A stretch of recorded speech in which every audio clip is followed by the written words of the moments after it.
Well, absolutely. Yeah, I mean, there is certainly a lack of empathy. I mean, as I say, we just had a debate here on our House floor, and the Republicans were coming one after another talking about, victimization and victims and victims and victims.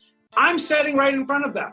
I am the only victim in that House chamber. My son was murdered. My wife and I have a lifetime session, prison sentence of trying to figure out how we're going to get through it. And all they're doing is talking about victims. I'm sitting right there. Talk to me,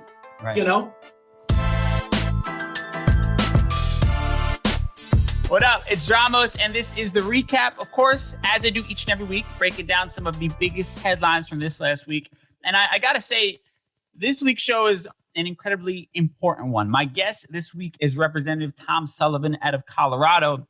And Tom is not only somebody who is a big proponent for gun reform, sadly, him and his family are also victims of a mass shooting. And this has become a far too common occurrence in this country. And it's incredibly important that we begin to have conversations or continue to have conversations on how we can approach this issue and prevent it from happening in the future. So he'll be hopping on in just a little bit to discuss all that.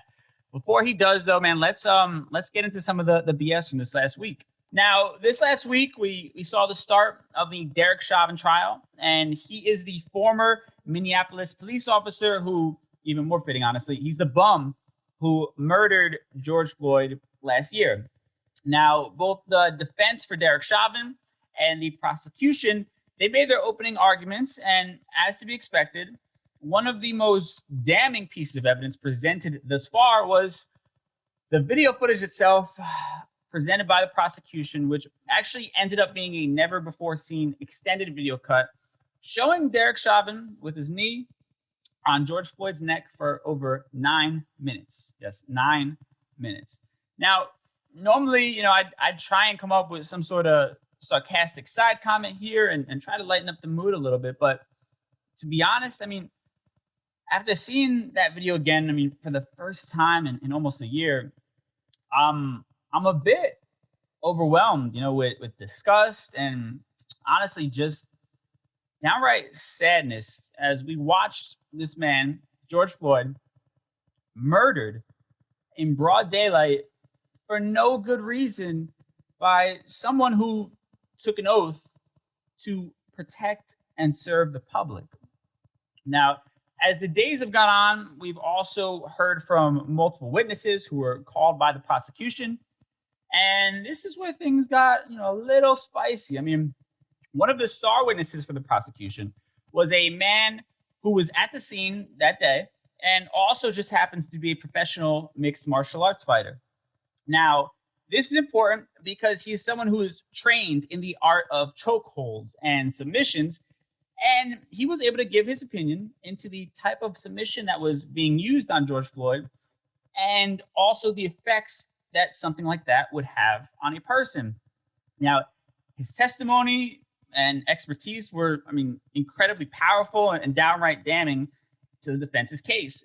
So much so that as the lawyer for Derek Chauvin hobbled up to cross-examine the witness, those of us, watching from home couldn't help but recognize the stench of desperation that was permeating from our TV screens.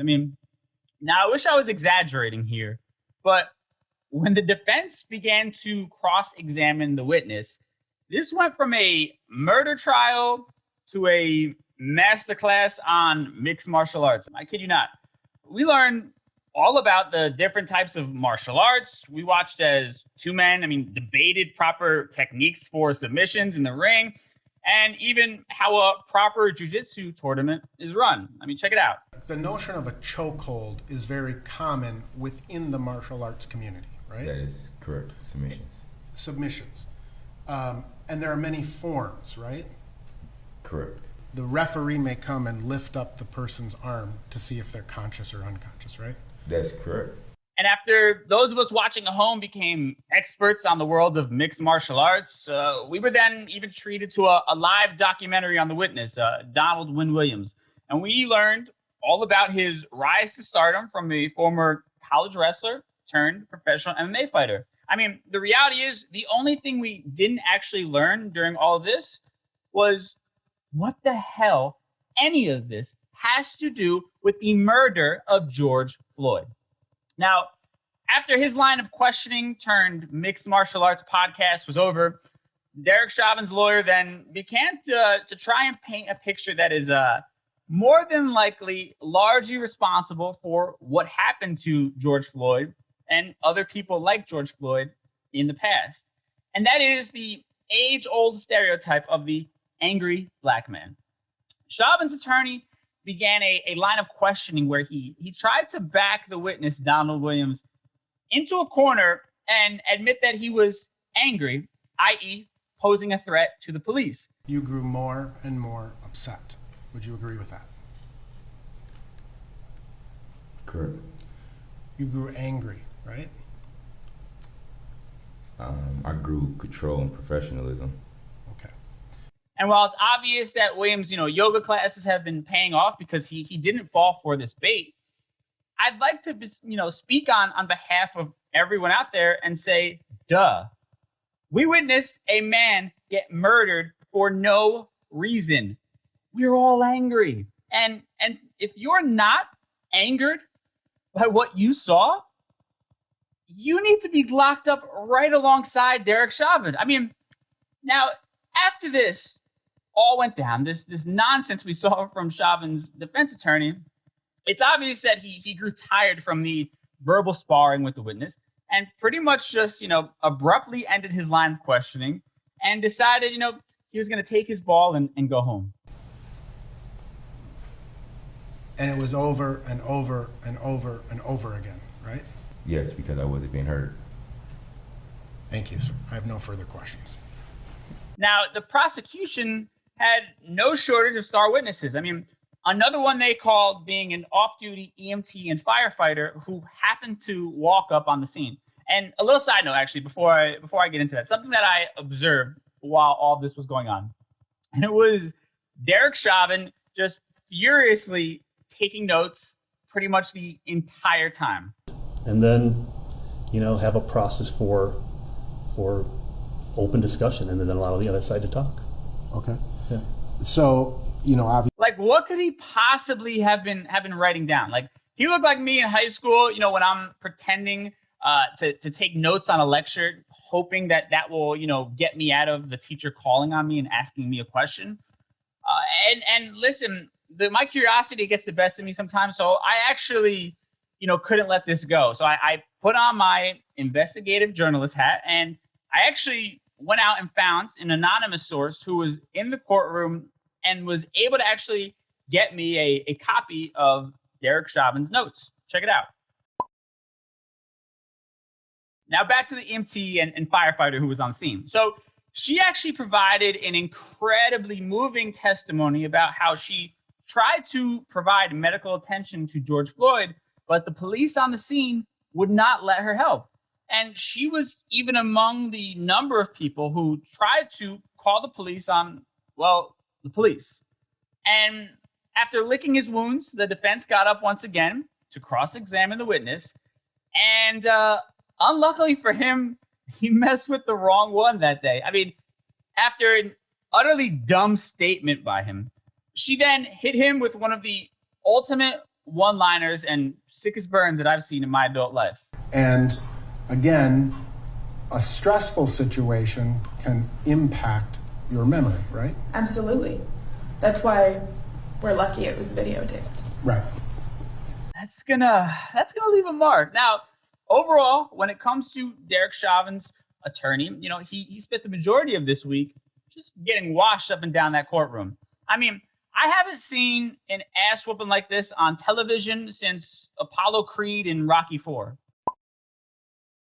Now, while it's painfully obvious that this should be an open and shut case, I do have to cautiously remind everyone of the long history in this country of police getting away with murder, literally. But with that said, the forever optimist in me is hopeful that this, will be the one time that justice is actually served and that this case will be the beginning of closing a very bloody chapter in our country's history. Now, With that said, I wish I was getting into maybe something a little bit lighter, but man, there's too much going on in this world right now that we really need to tackle head on. So to do so, I'm going to bring on this week's guest. Now, my guest this week, I talked about it early in the show.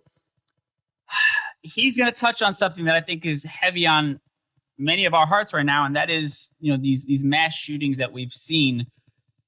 I mean, throughout, of course, for our lifetime, but this year alone has been absolutely devastating. Now, he's someone who is not only serving in office to fight for gun reform, but also someone whose family, sadly, are they themselves victims of a mass shooting.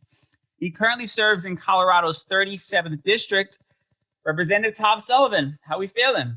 I'm doing okay. I just got finished passing on second readings a bill to make it mandatory that people report lost and stolen firearms. Beautiful. Hard to imagine. You have to legislate that type of stuff. It's like making sure people report that their car was stolen or something like that. But it's firearms are something that they don't go away. They don't disappear. So then they become very dangerous in the wrong hands. That's what we're trying to prevent. No, absolutely. I mean, it's sad. Some of this stuff really just seems like it should be a no-brainer, yet it's a kind of almost like you're pulling teeth to a degree, it seems like. But, before we dive into that, I do want to kind of set the stage just a little bit for my audience, you know what I mean? Because I think what makes you incredibly unique in what you're doing is your personal attachment to this issue, So if you wouldn't mind, just for context for my audience, I mean, can you kind of take us quickly through the tragic event? I mean, that really changed the course of your life and your family's life forever. Sure. My son, Alex, was murdered on his celebrating his 27th birthday on July 20th, 2012 in the Aurora Theater massacre. He was murdered along with 11 others, and more than 70 people were injured in that case. At that time, so it's, I just report, I mean, I figure time by Fridays because that was a Friday. And so tomorrow is the 454th Friday since my son was murdered. On that particular Friday, it was the worst mass shooting in United States history for number of people who were murdered and injuries. Move 454 Fridays, we aren't even in the top 15 anymore. Wow, that's when you break it down that way, it's just absolutely insane. And to think that we still have to have these arguments. I mean, I saw a recent article that you did for Time, and you even said, you wear your son's jacket to remind you of what's at stake fighting for gun violence right now, we really are kind of at this all-out political war. I mean, even after seeing what countries like Australia have done, in the past where they've had, successful aggressive measures with laws and buyback programs, and it's actually proven to reduce the gun violence that they've experienced. Yet somehow here in the States, we can't, seem to get this going. So, I mean, how do we successfully fight this war against gun violence right now? Well, we are having successes. It doesn't seem like we're having successes. I always picture it, with any of the major changes that, we've gone in this democratic experiment that is the United States. We are, it takes a long, we're still fighting for racial equality. We're still fighting for civil rights. We're fighting for women's equality and voting rights and all of that kind of stuff. I am thankful that this has now become a subject that we can talk about on a regular basis. And certainly it's a subject that we can talk about and win elections on, that we can have people, because we knocked over 60,000 doors. I knocked over 9,000 myself. I told people exactly who I was, who my son was, what my plan was, should I get elected? And they said, yes, Tom, we want you. So, we're doing things here in Colorado. We've passed background checks. We've limited high capacity magazines. 2 years ago, we passed an extreme risk protection order that takes guns away from those who have deemed to be a danger to themselves or others. Today, like I told you, we're passing lost and stolen. We also have a safe storage bill, those kinds of things. But with all of the successes here in the state, it's imperative we get the federal government to partner with us on these types of things. That's why it's so important that they pass, a background check that 90% of Americans are in favor of. Yeah, I mean, all that is amazing, and it seems like you guys are doing a lot of work in Colorado, but on a national level, I have to say, when you're talking about your, I guess, coworkers across the aisle, if you will, I mean, even this last week, we're kind of hearing a lot of the same arguments. You had Lindsey Graham basically doing his best Tony Montana impersonation, talking about how, he owns an AR-15 and he does that to protect his family. God forbid some sort of natural disaster happens, that the gangs won't bother him because he's able to protect himself. I mean, or even Ted Cruz, who, pretty much immediately after we saw the supermarket shooting recently in Colorado, came out and was, talking his normal talk and kind of pushing those same fear-mongering tactics, And I quote, he was saying, the jurisdictions in this country with the strictest gun control have among the highest rates of crime and murder. When you disarm law-abiding citizens, you make them likely to be victims. So I'm curious for you, how do you counter argue that? I guess, what is your point to that when they bring up those sort of arguments? Well, yeah, I mean, they're bought and paid for by the NRA, and this is all what this is to them. This is about the next election for them. It's not that for me. Okay, it's about saving the next life. And when we pass an extreme risk protection order, we had 113 petitions that were filed last year. Historically, we have found from the other states that do that, for every 11 petitions we file, we save one life. So last year, because of the passage of that bill, we saved lives. Now, 10 of them were taken from us, last Monday at the shopping center, at the supermarket. But we're working on that type of stuff. I mean, all of these things. I mean, we have to realize that 2/3 of all gun deaths are suicides. Okay. 66 people today are going to kill themselves with a firearm. Okay. And what is so important is that is the most lethal way for a person to do it. 60% of people try to use poison, okay? But only 3% of them are ever successful by using poison. Right. People with firearms, it's only 10% of the people who try it, but they have a 90% success rate. So what we have to do is get the most lethal means of completing these suicides out of their hands. That's the type of legislation that I'm trying to work on.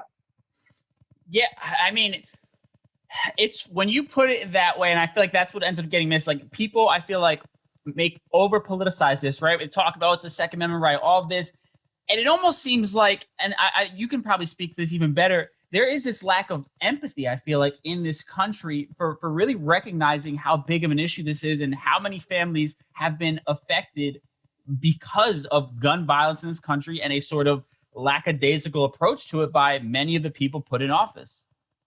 Well, absolutely. Yeah, I mean, there is certainly a lack of empathy. I mean, as I say, we just had a debate here on our House floor, and the Republicans were coming one after another talking about, victimization and victims and victims and victims. I'm sitting right in front of them.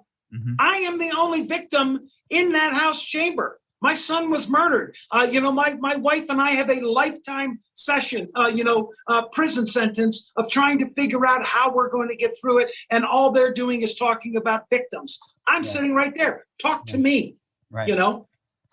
No, that's absolutely right. And you did touch on this idea of background checks, right? And to me, it's like, this should be just the most simple thing. Like, universal background checks should be something we should all be able to agree on pretty easily, right? But somehow it becomes this point of contention. And it's actually ironic because I'm in the process of trying to adopt a dog, and that process has been far more invasive and difficult than if I wanted to go and purchase a firearm legally. And that just sounds absolutely crazy to me. So, I mean, from what you've seen sitting in these rooms, I mean, how is it that the people who are supposed to be some of the brightest minds in our country, and also those who are elected to office to protect the people that they, are elected by, how is it that they have a counter argument to them? I guess, how do we fight that? Well, they actually don't have the counter argument. They're lying. I mean, in our, I'll tell you, and because I just got off the floor, the lost and stolen, it's supported by 87% of Coloradans, 8 out of every 10 Republicans. So that there are Republican districts, okay? And you try to tell them 8 out of 10 of the Republicans in your district, and they stand up there and say, oh no, 80% of my people don't. No, you're only listening to 11%. You need to listen to everything. And that's what becomes so important. And then that's why I tell them, okay, you can go ahead and just listen to the 11%. But you know what's going to happen? At some point, you're going to get a passionate, determined father who's going to say enough is enough. And he's going to come down there. He's going to run against you, and he's going to defeat you, and he's going to take your seat. The district that my wife and I live in has been a Republican district, for 30 years. There were times Democrats didn't even run in that district.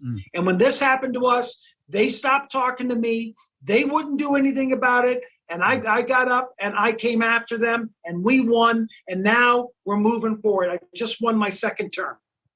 Beautiful. I know you have to get out of here in a minute, but 2 last things I want to quickly ask you. I mean, I know you're not a career politician, right? You are somebody who was affected by something and recognized a change that needed to happen. Can you kind of lift this veil a little bit? Because I think we've been trained in this country to think that when we see these politicians in office, that they're just some type of genius that knows everything, right? I mean, can you kind of remove that veil a little bit and break down for us that really all of us have a chance of getting involved in this, that we're not that far off from this whole intelligence or qualification level? Oh, absolutely. It's the Wizard of Oz. Just pull the curtain and you see who's behind there. It's the exact same thing. I thought the same thing until you start to talk to them. And they're not geniuses. They're not even the sharpest pencil that's in the bunch, okay? But they've been either anointed or that's something that they wanted to do. I mean, I'm not a politician. I'm Alex and Megan's dad who's doing what needs to be done. And if this doesn't work out, hey, that's fine. I will find something else. I mean, I tell them all the time, you should have left Alex alone because, he would have been nicer. Now you're going to deal with me each and every day. And that's what the point of this is. Being in front of them, making them look at you, hoping that they, speaking to them, hoping that they're listening. I love it. All right. So last thing I want to have you leave on. I love actionable plans and I love things that are actually listed down, right? So anybody who is maybe on the fence about this, who feels like maybe their rights as an American are being taken away with some of these proposals, can you break down maybe for you personally what exactly it is that you are proposing when it comes to the gun control issue and what should be done? Well, I mean, like you said, federally, we can start with background checks. This just makes sure that someone, isn't on a list, doesn't have, mental issues or something because we don't want, felons and children and someone, who's had a problem for owning a firearm. So that's what we want to do on those. We're also possibly looking at doing something about waiting periods. We saw, there in Charleston, no one needs to walk out of the store with the firearm in very, very limited situations. Okay. So, it's those kinds of things. And the vast majority of the society agrees with us. Better than 90% says, and gun owners agree with us because the things we're trying to pass, they already know doesn't affect them. The law-abiding citizens, all we're asking them to do is to also then be responsible. Absolutely. Are you pro or against the idea of like automatic rifles, like AR-15s kind of being taken, military grade weapons, essentially not being able to be purchased for the general public?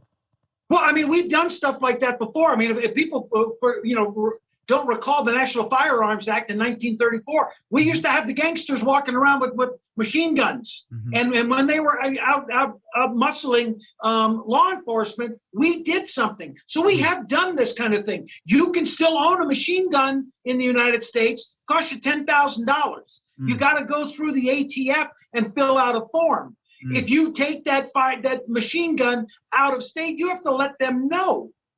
Maybe we've done stuff like this before. So I'm not, I think we can do this because certainly the things that people have the ability to buy and are using today are nothing like they were, 20 years ago, 30 years ago. We didn't have ammunition that could shoot through, theater walls like what we have right now. Yeah. Well, Tom, thank you so much. I mean, obviously a lot of work to be done, but it is refreshing and it makes me feel a lot better to know there are people like you out there doing this and fighting to, man, make us feel comfortable again, going into our local grocery store, going to watch a movie. So I thank you for the work that you're doing. You bet. Thank you. Thank you, Tom. You too. Take care. Man, big thank you once again to my guest this week, Representative Tom Sullivan out of Colorado. I know, man, it's been a bit of a heavy episode, but I think it's an incredibly important one. These are the kind of conversations that we have to be having to create a better world for not only ourselves, but future generations. And these conversations are not always fun and not always easy, but are incredibly necessary. Now, before we get out of here, of course, I want to end on some positivity in the form of a positive quote. And the quote this week comes to us from Lois McMaster-Vijold. And this quote, it pretty much just speaks for itself. So I'm going to keep it short and sweet this week. The quote is, "The dead cannot cry out for justice. It is a duty of the living to do so for them." And I think it says it all right there. That sums up why these conversations I chose to have this week are incredibly important, because we are fighting for people who can no longer fight for themselves. And by keeping their names at the tip of our tongue, their names in the press, in the media, we're pushing for justice for these people and hopefully also preventing future people from falling victim to the same type of circumstances. So it's important we use our platforms, we use our voices to fight for those who can no longer fight for themselves. And with that said, thank y'all so much for tuning into the show this week. I know, again, a bit heavy, but these are incredibly important conversations for us to have. And the more information we have, the better fit we are to go out there in this world and make a difference and be the change we want to see. I'll catch y'all next week. Hopefully we'll have some lighter things to talk about and we'll pick it up. But if not, listen, we're going to have those important conversations, even if they're difficult. Thank y'all so much for tuning in. I'll talk to you soon. Stay safe. Bye.